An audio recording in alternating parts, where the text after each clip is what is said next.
Pessoal, boa tarde. Bom, hoje nós vamos falar sobre multidimensionalidade, tá? Nós vamos falar sobre um famoso padre, mas primeiro nós vamos começar dizendo sobre Etienne Gilson, tá? Ele foi um importante filósofo francês do século XX. Ele estava, certa vez, bastante preocupado com os rumores da filosofia no seu tempo. E em seu livro, A Unidade da Experiência Filosófica, ele escreveu a seguinte frase: o homem não é uma mente que pensa, mas um ser que percebe outros seres como verdadeiro, ama-os como bons e os aprecia como belos, pois tudo aquilo que é reduzido de forma mais humilde da existência exibe o privilégio inseparáveis do ato de ser, que são a verdade, a bondade e a beleza. Bom, essa é uma tradução própria, né, a partir da original de São Francisco. Bom, ele era um estudioso da Idade Média, ele praticava a filosofia de maneira bem parecida com alguns filósofos medievais da época, tá, das catedrais, como, por exemplo, o padre que eu falei para vocês, São Tomás de Aquino. Nesses nossos dias, né, o que preocupava o francês era a degeneração da boa filosofia em uma mera ciência que desvalorizava a vida e suas relações verdadeiras com a natureza. Então ele tinha essa preocupação de que a filosofia ela fosse desvalorizada, né, que a sua essência ela não fosse verdadeira, que fossem tirada essa relação, né, da filosofia com a natureza. Bom, o Gilson, né, ele fez isso de Gilson não é novo, né? Muitas pessoas já pensavam assim e aí ele se dedicou algum tempo para sentar-se confortavelmente sozinho no silêncio do quarto dele, né, e enveredar-se em pensamentos sobre a origem da beleza, tá? O Tomás de Aquino, né, alguns pensadores como Tomás de Aquino, Agostinho, Platão e muitos outros, para eles a beleza era um valor universal da experiência humana, tá? Assim como a verdadeira bondade. Afinal, realmente se pergunta: por que devo me preocupar com o que é verdadeiro?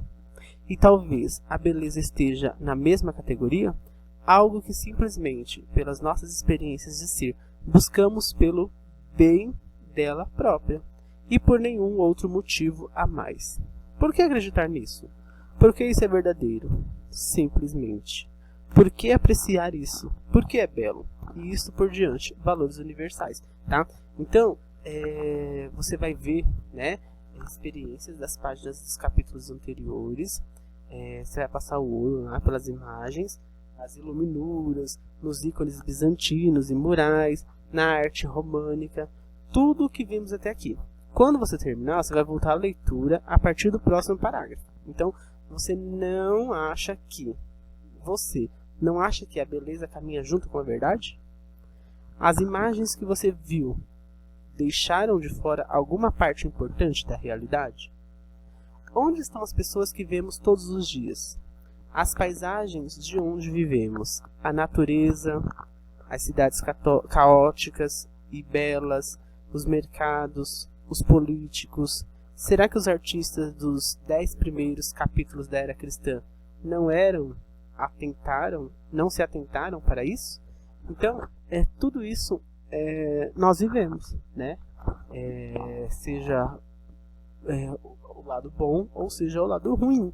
De fato, a filosofia cristã ela usou o imaterialismo e os símbolos para tentar alcançar a arte mundial, a arte do mundo ideal, distante da realidade mundana. Entretanto, devido a uma série de motivos e transformações durante a Baixa Idade Média, as coisas elas começaram a mudar e a visão do mundo do homem medieval também se transformou, tá? Então, eu queria falar para vocês um pouco de Tomás de Aquino. Ele foi um filósofo da Idade Média, tá? Ele era conhecido como um padre e professor católico medieval, representante do período escolástico da filosofia. Ele era chamado por alguns de príncipe da escolástica, tá? Ele foi o principal representante do período. Foi ele que, de fato, introduziu Aristóteles na filosofia medieval. O autor não foi tão explorado pelos patrísticos e escolásticos e anteriores ao Aquino, tá? Como aconteceu com Platão. O aristoteísmo, ele, do contrário ao neoplatonismo, que se denominou da filosofia europeia, ficou por conta dos filósofos árabes, tá? E aí o Tomás de Aquino, ele nasceu no castelo de Rocco-Sacca, situado na Itália, em 1225. O filósofo ele teve contato desde criança com a educação católica e erudita, tá? Promovida por monges beneditanos. E aos 19 anos de idade, ele entrou para a ordem dos dominicanos, tá? Como seminarista. Dando continuidade na página de vocês 131, vocês vão passar a perceber duas imagens. São imagens à esquerda, um estilo românico, e a outra do estilo gótico, tá? Então você vai observar, por exemplo, as colunas das duas imagens abaixo. São exemplos do estilo românico, né? Que se caracterizou a primeira parte da Idade Média e a Idade das Trevas, e se caracterizou pela concepção imaterialista e simbólica da realidade, tá? À direita você vê o estilo gótico e algumas outras novidades artísticas típicas da segunda parte da Idade Média, da Baixa Idade Média, que se originou a partir das transformações, tá? Então uma é a igreja de Sainte-Radegonde de Poitiers, na França, e a outra é a Catedral de Notre Dame, tá? Bom, então você percebam as diferenças das duas igrejas, né? As janelas de uma das igrejas lá em cima, tá vendo? Bem lá em cima, enquanto a outra, ó, uma lá em cima, outra no meio, outra mais embaixo. Então as diferenças, né? Embora ambas os arcos nas pilastras elas se pareçam, mas de formas diferentes, né? E a diferença dessas duas imagens a igreja românica, né? Ela é tipicamente de Roma, né? As paredes é tipicamente romana, as paredes são grossas e a aparência em geral ela é maciça, tá? Ela é construída de apenas de algumas décadas depois, sobre a influência de Suger, tá? Aquele que nós falamos da aula anterior. Os arcos eles são pontiagudos e o uso da luz pelos vitrais, né? Lá em cima, na altura, eles sugerem a delicadeza e a engenhosidade do gótico, tá? Na catedral, os construtores da catedral eles esforçam-se para trazer o quê? Mais luz para dentro da igreja. Então você pode perceber que existem mais vitrais, né? Então eles trazem mais luz para as igrejas. Os desenhistas e os escultores medievais, eles, especialmente no norte da Europa, eles buscavam trabalhar representações cada vez mais realistas uma da outra, tá? Do que eles faziam. Agora vocês vão observar a fachada da Catedral de Estrasburgo, tá? Deixa eu só mudar meu slide. Então, ó,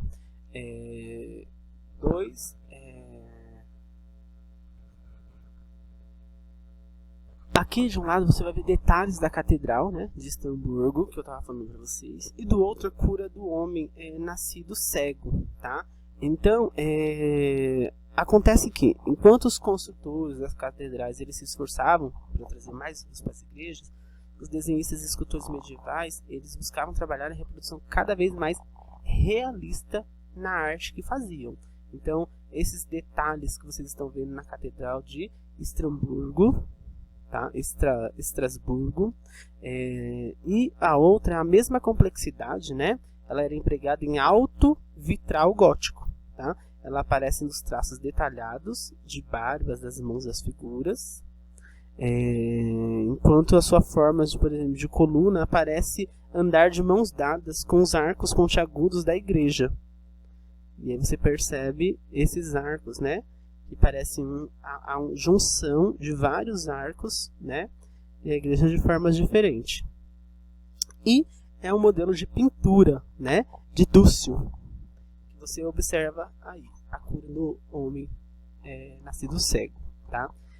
Vocês vão observar um painel, que é o painel produzido pelo mestre de Ávia, tá? Esse é um painel de Dúcio, do mestre Ávia.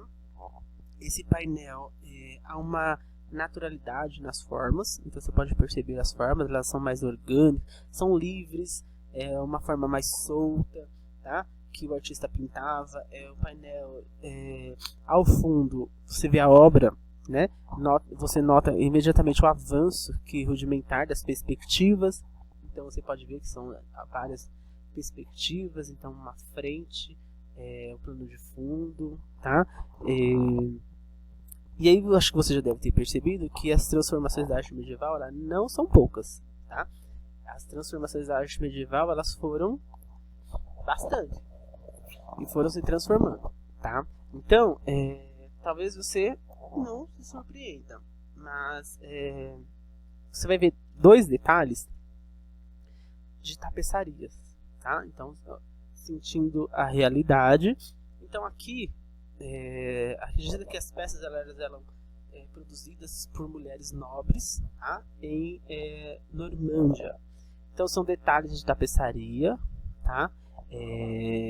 Mostrando soldados normandos, né, em cavalarias de combate e transportando as tropas para a guerra, tá? Acreditavam que essas peças elas tinham sido fabricadas por essas mulheres nobres, que teriam ouvido testemunhos diretos de combatentes, de pessoas que combateram, contavam seus testemunhos e elas faziam as obras, tá? Elas teriam sido produzidas levando aproximadamente um ano, tá? E terminando por volta de 1067 ou 1077. O tema, né, é praticamente tudo que nós vimos da arte medieval. Ele compõe uma arte sacra, simbólica e espiritual. Não é o caso aqui, mas a narrativa é secular. Então ela conta a história, né, do mundo mesmo, nada de céus. E a fala das coisas mais banais possíveis em um combate, tá? Então isso você vê aqui, esses combates nessas duas tapeçarias, tá? Depois vocês vão para a página 135, que tem uma atividade, e vocês vão investigar essa arte que está sendo realizada, e vocês vão ter um desafio, tá? Vocês vão explorar as potencialidades e as realidades de melhor maneira de representá-los, certo? E aí depois eu vou passar para vocês como vocês vão fazer. Então, atividade da página 135, 136 e 137. Claro, pensando em tudo que nós falamos, tá? Nessa arte que nós buscamos nas aulas anteriores de São Tomás de Aquino, nas igrejas, nos modelos dessas igrejas, nas representações, na tapeçaria, tá? E nessa representação, certo? Então, muito obrigado e até uma próxima aula, tá? Aí estão as páginas da atividade. Tchau!